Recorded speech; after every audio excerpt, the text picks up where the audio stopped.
Nirupan TV நேயர்களுக்கு வணக்கம். நிருபன் பார்வை நிகழ்ச்சிக்கு வரவேற்கிறேன் சார். இன்னைக்கு என்ன சார் நிருபன் பார்வையில் ஸ்பெஷல்? நிருபன் பார்வையில் நம்ம நிறையா அரசியல் பற்றி, சினிமா பற்றின விஷயங்கள் எல்லாம் ஒரு அலசி ஆராய்ந்து பேசிகிட்டு இருக்கோம். எனக்கு இன்னைக்கு டிஎம்கே பற்றி பேசலாமா? பேசலாம் சார். டிஎம்கே பற்றி பேசுகிறதுக்கு தான் நிறைய விஷயம் இருக்குது. ஸோ பட் என்னென்னா, டிஎம்கே பற்றி இப்போ ரீசன்ட் மந்த்ஸில், அதாவது எலெக்ஷன் ரிசல்ட் வந்ததுக்கப்புறம் நல்ல விதமாக பேசுகிறதுக்கு நிறைய விஷயங்கள் இல்லை. நல்ல விஷயங்கள் ரொம்ப ரொம்ப குறைவு. மோசமான விஷயங்கள் அல்லது விமர்சிப்பதற்கு ஏதுவான விஷயங்கள் தான் நிறையா இருக்குது. ஸோ அப்படி பார்க்கணும் அப்படின்னா, அவங்களுடைய சமீப கால நடவடிக்கைகள், அதாவது இந்த தேர்தல் தமிழக சட்டசபை தேர்தல் முடிவுகள் வந்த நாளில் இருந்தே திமுகவினுடைய செயல்பாடுகள் மக்களை இது திமுக தானா அல்லது இவங்க திருந்தவே இல்லையா அப்படின்னு நினைக்க வைக்கிறது மாதிரி அவங்களுடைய ஆக்டிவிட்டீஸ் எல்லாமே இருக்குது. ஒரு சிறந்த எதிர்க்கட்சியாக செயல்படுவோம் அப்படின்னு சொல்லி தோற்ற பிறகு அறிக்கை கொடுத்தாங்க. பட் அவங்க ஒரு சிறந்த எதிர்க்கட்சியாக செயல்படலை அப்படிங்கிறது தான். சிறந்த எதிர்க்கட்சியாக செயல்படலைனாலும் பரவாயில்ல, ஒரு சிறந்த எதிர்க்கட்சி என்பது இன்னொரு ஆளுங்கட்சி ஆட்சிக்கு வந்த ஓரிரு மாதத்துலேயே செயல்பட முடியாது. ஸோ அதுக்கு ஒரு 6 மாதமாவது அந்த ஆட்சியினுடைய செயல்பாடுகள் மோசமாக இருந்து, இந்த ஆட்சியினுடைய செயல்பாடுகள் அதை எதிர்த்து நிற்கும் பொழுது தான் அது ஒரு சிறந்த எதிர்க்கட்சியாக ஒரு கட்சியை நம்ம அடையாளம் காண முடியும். பட் இவங்க ரொம்ப முன்னமேயே விஜயை எதிர்க்கிறதா நினச்சிக்கிட்டு, தாவேக அரசை எதிர்ப்பதாக நினைத்து கொண்டு ஒரு தமிழ்நாட்டில் ஒரு அவசர கால, அதாவது எமர்ஜென்சி வந்துட்டது மாதிரியான ஒரு ஃபீல் கிரியேட் பண்ண பார்க்குறாங்க. அதாவது தமிழ்நாட்டை ஒரு பரபரப்பாக, ஒரு பதட்டமான மாநிலமாக அது இருக்கிறது என்பது போன்ற ஒரு தோற்றத்தை இவர்கள் தமிழ்நாட்டு அரசியலிலும், தமிழக பொதுமக்கள் மத்தியிலும், தமிழ் சமூகத்தின் மத்தியிலும் உருவாக்க பார்க்கிறார்கள். அவர்களுடைய நோக்கம் என்பது, உள்நோக்கம் என்பது தெளிவாக தெரிகிறது. இந்த ஆட்சி அமைந்தே 2 மாதங்கள் இப்பொழுது தான் கடந்திருக்கிறது. இந்த 2 மாதங்களில் பல்வேறு தரப்பினரும் ஏற்றுக்கொள்ளும் வகையில் பல்வேறு நல்ல விஷயங்கள், நலத்திட்டங்கள் என்று சொல்ல முடியாது, பட்டு பல்வேறு விதமான நிர்வாக சீர்திருத்தங்களை இந்த அரசு தமிழ்நாட்டில் முன்னெடுத்துள்ளது. அந்த நிர்வாக சீர்திருத்தங்களுக்கு பலன் கிடைத்துள்ளது. பல்வேறு அரசு அலுவலகங்களில் மக்கள் என்று லஞ்சமற்ற ஒரு அதிகாரிகளை பார்க்கும் நிலை உண்டாகி இருப்பதை பல்வேறு பொதுமக்களுடைய கருத்துக்களே ஆங்காங்கே வெளிப்படுத்துகின்றன. அப்படி இருக்கும் பொழுது ஒரு நல்லாட்சி நடக்கிறது அல்லது நல்லாட்சி நடப்பதற்கான அறிகுறிகள் மற்றும் முன்னெடுப்புகள், நகர்வுகள் காணப்படுகின்றன என்பதை எல்லா பொதுமக்களும், அதாவது நியாயமான, நேர்மையான யாவரும், மனசாட்சி உள்ள யாவருமே ஏற்றுக்கொள்கிறார்கள்.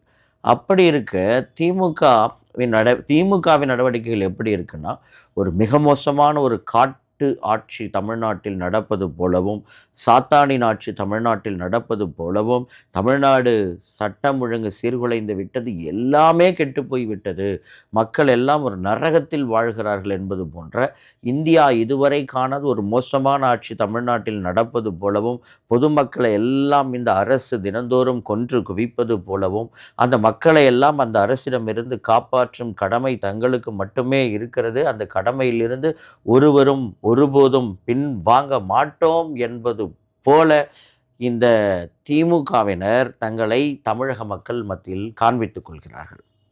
ஏதோ இந்திய சுதந்திர போராட்டம் நடக்கிற காலம் போலவும், அனுதினமும் போராட்டம், பேட்டிகள் மற்றும் கூட்டங்களில், பொதுக்கூட்டங்களில் கடுமையான வார்த்தைகளை வெளிப்படுத்தி பேசுவது, இதெல்லாம் என்ன சொல்ல வர்றாங்க அப்படிங்கிற ஒரு கேள்வி எழுப்புது.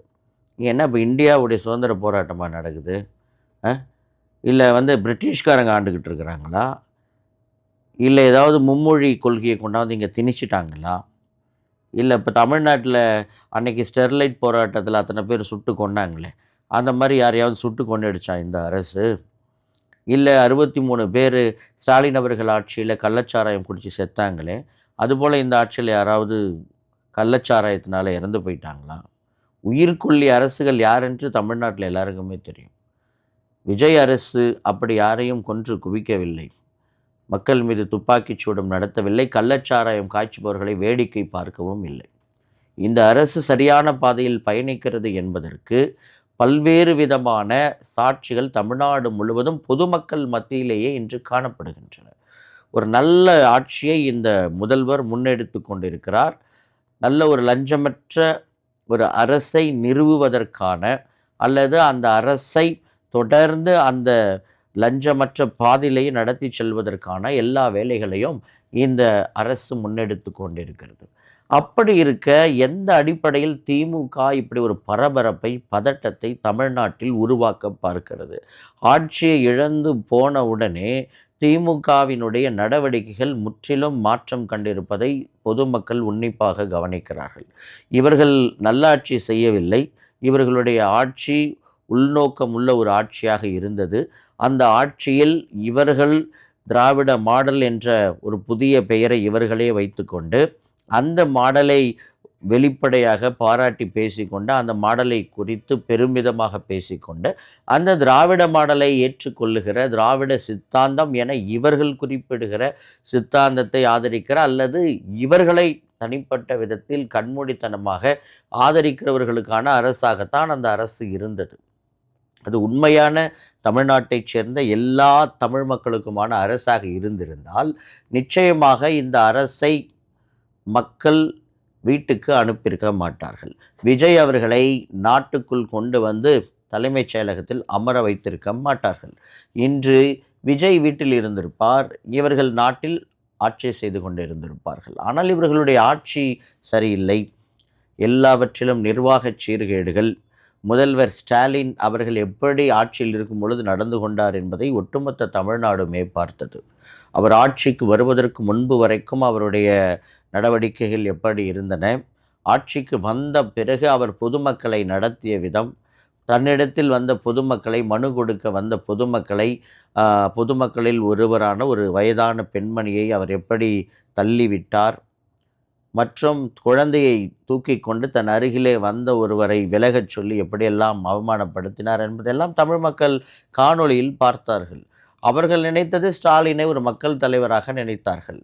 ஆனால் அவர் மக்கள் தலைவர் அல்ல, மக்களோடு இணையவே விரும்பாத, மக்களோடு இணையவே முடியாத ஒரு மனநிலை கொண்ட ஒரு சர்வாதிகார அல்லது ஒரு மேட்டிமையான மேட்டு குடித்தன மனநிலை கொண்ட, பண்ணையார் மனநிலை கொண்ட, ஒரு உயர்குடி மக்களுடைய மனநிலை கொண்ட ஒரு மனிதர் என்பதை அந்த காணொளிகளில் மக்கள் பார்த்தார்கள். அவருடைய போக்கு தான் அவருடைய ஆட்சியும் இருந்தது. அவர் எப்படி பொதுமக்கள் தன்னிடத்தில் வந்த ஏழை எளிய மக்கள் சாமானிய மக்களை அப்படி விரட்டி அடித்தாரோ அவருடைய ஆட்சி அப்படித்தான் இருந்திருக்கும். அவருடைய மனநிலையை அந்த ஒரு வீடியோ, ஒரு பானை சோற்றுக்கு ஒரு சோறு பதம் என்பது போல அவர் எப்படிப்பட்ட மக்கள் விஷயத்தில் அவர் எப்படிப்பட்ட மனநிலை கொண்டவர் என்பதை அந்த வீடியோவில் நம்ம பார்த்தோம். அப்போ அந்த வீடியோவில் அவர் நடந்து கொண்ட விதம் தான் அவருடைய ஆட்சியும். அதனால தான் தூய்மை பணியாளர்கள், துப்புரவு பணியாளர்கள் போராட்டம் நடத்தி கொண்டிருக்கும்போது, ரிப்பன் பில்டிங் முன்னாடி போராட்டம் நடத்தி கொண்டிருக்கும்போது அவரால் அந்த போராட்ட களத்தில் இருக்கிற மக்களை பார்க்க முடியவில்லை, அவர்களுடைய குரல்களுக்கு செவி கொடுக்க முடியவில்லை. மாறாக கூலி திரைப்படத்தை ரசித்து பார்த்துவிட்டு அது பற்றிய ஒரு ஃபோட்டோவை எடுத்து ஷேர் செய்து அவர் ட்வீட் போட்டார், போஸ்ட் போட்டார். இப்போ ரோம் பற்றி எரியும் பொழுது நீரோ என்கிற அந்த மன்னன் பிடில் வாசித்து கொண்டிருந்தானாம். ரோமே பற்றெரிகிறது, அவனுடைய தலைநகரம். ஆனால் அவன் அதையெல்லாம் ஒரு சாடிஸ்ட் மனப்பான்மையோடு பிடில் வாசித்து அதை பார்த்து ரசித்து கொண்டிருந்தான்னு சொல்லுவாங்க. அந்த மாதிரி ஸ்டாலின் அவர்கள், துப்புரவு பணியாளர்கள் எல்லாரும் போராட்டம் நடத்தி கொண்டிருக்கிறார்கள். அந்த நேரத்தில் கூலி என்ற திரைப்படத்தை பார்த்து ரசித்ததை பற்றி, அதாவது தன்னுடைய உறவினர்களான சன் பிக்சர்ஸ் நிறுவனத்தார் தயாரித்த, தன்னுடைய நண்பர் ரஜினிகாந்த் நடித்த கூலி திரைப்படத்திற்கு ப்ரமோஷன் வேலையை செய்து கொண்டிருந்தார். அந்த திரைப்படத்தை ப்ரமோட் பண்ணி கொண்டிருந்தார் ஸ்டாலின். இதுதான் ஸ்டாலினுடைய மனநிலை. அப்படிப்பட்ட ஸ்டாலினை மக்கள் விரோத மனநிலை கொண்டவர் அவர். அதை தான் விஜயம் சொன்னார். மக்களை உண்மையாய் நேசிக்கிற ஸ்டாலின் சார் வேண்டுமா, மக்களை நேசிக்கிற விஜய் வேண்டுமா, மக்கள் விரோத ஆட்சி நடத்துகிற ஸ்டாலின் சார் வேண்டுமா என்று அதனால்தான் விஜய் அவர்கள் கேட்டார். இந்த ஆட்சி, அதாவது கடந்த திமுக ஆட்சி தோற்று போனதற்கு முழுமுதற் காரணம் திரு மு.க. ஸ்டாலின் அவர்களும் அவருடைய குடும்பத்தைச் சேர்ந்தவர்கள் மற்றும் அவருடைய கட்சியினுடைய மூத்த தலைவர்கள் தான். இது தோல்வி அடைவதற்கு என்ன தொண்டர்களாக காரணமாக இருப்பாங்க? தொண்டர்களும் காரணமாக இருந்தாங்க. ஐடி விங்கை சேர்ந்தவங்க பண்ண அட்டகாசம், டிஎம்கே ஐடி விங் அப்படிங்கிற பேரில் இவங்க சோஷியல் மீடியாவில் எதிர்த்தரப்பை சேர்ந்தவங்களெல்லாம் போட்டு பாடாப்படுத்தினதெல்லாம் மக்கள் பார்த்தாங்க. எல்லோரும் வெகுண்டு எழுந்தாங்க. இப்போவே இவங்க ஐடி விங்கை வச்சுக்கிட்டு இந்த ஆட்டம் ஆடுறாங்க அப்படின்னா நாளைக்கு 2வது முறை ஆட்சிக்கு வந்தால் என்ன ஆகும் அப்படிங்கிற பயம் எல்லாருக்கும் வந்து போயிடுச்சு. ஸ்டாலின் அவர்கள் வந்து அந்த 5 வருட ஆட்சியில் தான் இருந்தார். ஆக்சுவலி என்னென்னா ஜோதிபாஸ்லாம் மேற்கு வங்காளத்தில் வந்து 25 வருஷம்லாம் தொடர்ந்து ஆட்சி செய்தார். தொடர்ந்து அவரே இப்படியெல்லாம் ஒரு நடந்துக்கிட்டாரா, இந்த மாதிரி ஒரு எப்படி சொல்கிறது, ஒரு ப்ரைடாக நடந்துக்கிட்டாரா அப்படின்லாம் தெரியாது. ஆனால் ஸ்டாலின் அவர்கள் வந்து அத்தனை வருஷம் கழித்து அப்போ தான் ஆட்சியை பிடிச்சி உள்ளே வந்தார். ஆனால் வந்த ஒரு 2-3 வருஷத்துலேயே அவருடைய நடவடிக்கைகள் எல்லாம் மாறி போயிடுச்சு. ஏதோ பல வருஷமாக தமிழ்நாட்டை தான் ஆண்டு கொண்டு இருப்பது போலவும், தமிழ்நாடே தங்களுடைய சொத்து போலவும், தமிழ்நாட்டினுடைய நிரந்தர மன்னன் தாங்கள் தான் என்பது போலவும் அவர் செயல்பட்டதை எல்லாரும் பார்த்தாங்க. அது சிலர் அவங்களுடைய ட்ரெஸ் மாறுது அப்படிங்கிறது ஒரு இயல்பான விஷயம். ஒரு முதல்வர் அவர் நல்லா அழகாக ட்ரெஸ் பண்ணுறாரு அப்படிங்கிறது கூட ஓகே. பட்டு அதுக்கேற்ற ஒரு நாலேஜபிளாக அவர் செயல்பட்டாரா அப்படின்னா கிடையாது. தன்னை வந்து ஒரு ரொம்ப டெக்னிக்கலான ஒரு சிஎம் மாதிரி அவர் காமிச்சிக்கிட்டார். டெக்னாலஜி தெரிஞ்ச இந்த காலத்து இளைஞர்களுக்கெல்லாம் பிடித்த தலைவர் போல் அழகாக ஒரு ஸ்பெக்ஸ்லாம் போட்டுக்கிட்டு அழகான ஒரு கார்ப்பரேட் ஸ்டைலில் ட்ரெஸ்ஸிங்லாம் பண்ணிவிட்டு லேப்டாப்பை முன்னாடியெல்லாம் வச்சுக்கிட்டு பயங்கரமான ஒரு பில்டப்லாம் பண்ணாங்க. ஸோ அந்தளவுக்கு நாலேஜ் ஆனால் அவர் உள்ளே இருக்கா அப்படிங்கிறது தான் கேள்வி. லேப்டாப் முன்னாடி இருந்துட்டாலே ஒருத்தன் வந்து பெரிய நாலேஜபிளாக இன்டெலெக்சுவல் ஆகிடானா, இல்லை வந்துட்டு இந்த டெக்கீஸ்லாம் போடுற மாதிரி ஒரு இந்த ஸ்பெக்ஸ் போட்டுட்டாலே ஒருத்தவங்க ரொம்ப இன்டெலெக்ட் ஆகிடுவாங்களா? ஸ்டாலின் அண்டு உதயநிதி ஸ்டாலின் அவர்களுடைய நாலேஜ் என்ன அப்படிங்கிறது, ஸ்டாலின் அண்டு உதயநிதி ஸ்டாலின் அவர்களுடைய நாலேஜ் என்னங்கிறது அவங்க கொடுத்த பேட்டிகள்லாம் எடுத்து பார்த்தாலே தெரியும். அடிப்படை கூட்டல் கழித்தல் கணக்கு கூட தெரியாமல் அவங்க இஷ்டத்துக்கு என்னென்னோ பேசி வளரி வச்சுருப்பாங்க. திருக்குறளை வளர்னதுலேருந்து நிறைய, அப்புறம் வந்து ஜெயகடா கதையிலேருந்து பல விஷயங்கள் மக்களுக்கு தெரியும். ஆனால் பாருங்கள், தோற்றத்தில் மட்டும் தங்களை பெரிய இன்டெலெக்சுவல் மாதிரியே காமிச்சுக்குவாங்க. பட் வந்து அந்த மாதிரி ஒரு இன்டெலெக்சுவல் இல்லாத ஒரு சிஎம், அப்படிப்பட்ட சிஎம் தான் அந்த தோல்விக்கு காரணம். திமுக இன்னைக்கு ஆட்சியில் இல்லாமல் போனதுக்கு காரணம் ஸ்டாலின் அவர்களுடைய மேம்போக்கான அலட்சிய மனப்பான்மை கொண்ட அட்மினிஸ்ட்ரேஷன். அந்த அலட்சியம் தான் அவரை வீழ்த்தி வீட்டில் உட்கார வச்சு. அவர் மக்களை மதிக்கலை. வாக்குகள் வாங்குகிற வரைக்கும் மக்களை மதித்தார். மக்களுக்கு ஏற்ற மாதிரி காண்பித்து கொண்டார். எடப்பாடி பழனிசாமி அவர்களை மக்கள் விரோத ஒரு தலைவனாக காண்பித்தார். தன்னை மக்கள் நண்பனாக காண்பித்து கொண்டார். பட் ஆட்சியில் அமர்ந்த பிறகு அவர் மக்களை மதிக்கவில்லை.